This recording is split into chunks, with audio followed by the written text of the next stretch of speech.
Saya mau tanya, apa benar Syiah dan Nasrani sekarang ini mengepung Islam di Indonesia? Dari mana taunya? Ini berita yang ada, yang pertama kali beritanya dari setan. Pertama kali dari setan. Karena setan berusaha bagaimana menakut-nakuti kaum muslimin, kata Allah dalam Al-Quran.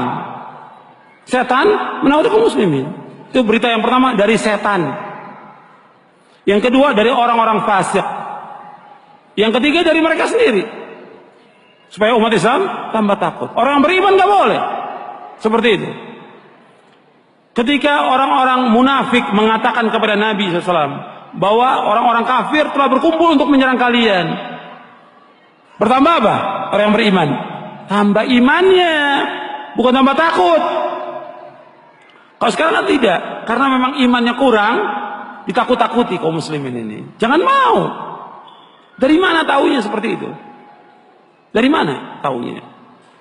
Setan kan yang menyebarkan demikian berita itu. Atau yang kedua orang-orang munafik. Yang ketiga orang-orang fasik.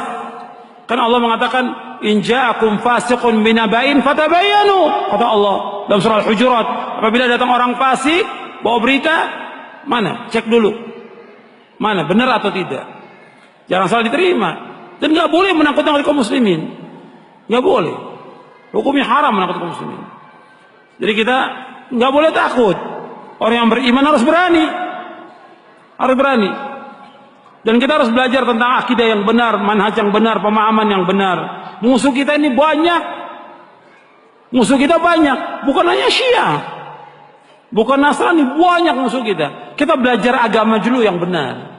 Bukan bagaimana menghadapi Syiah. Bukan bagaimana menghadapi Nasrani. Kita belajar agama yang benar. Akidah yang benar. Tauhid yang benar. Kalau kita kuat, insya Allah nggak akan bisa disesatkan oleh mereka. Nggak akan bisa mereka mengganggu kita. Karena apa? Akidah dulu. Dan seandainya mereka punya makar, punya tipu daya, selama kita bertakwa kepada Allah, selama kita sabar, nggak akan membahayakan tipu daya mereka. Kata siapa? Kata Allah dalam Al-Quran. Maka tadi dari awal saya katakan, coba kita kembali kepada Quran. Ini sekarang kembalinya kemana? Kembalinya ke internet, kembalinya kepada televisi, kembalinya kepada radio, kembalinya ke HP, bukan kepada Quran. Jadi apa kata berita itu yang benar. Mestinya kata Quran yang benar, kata sunnah yang benar. Itu yang harus dipegang dalam hidup kita. Allah mengatakan, wa in tasbiru wa tattaqu la yadurukum kaiduhum syai'a innallaha bima ya'maluna muhit. Dalam surah Ali Imran. Jika kalian bertakwa kepada Allah, jika kalian sabar dan bertakwa kepada Allah, tipu daya mereka nggak akan bisa membahayakan sedikit pun juga. Nggak akan bisa. Sehebat apapun senjata mereka nggak akan bisa membahayakan kaum mukminin. Tapi syaratnya apa? Harus sabar. Apa sabar diam? Tidak. Sabar terus melaksanakan ketaatan kepada Allah. Sabar dengan kita menjauhkan perbuatan dan maksiat.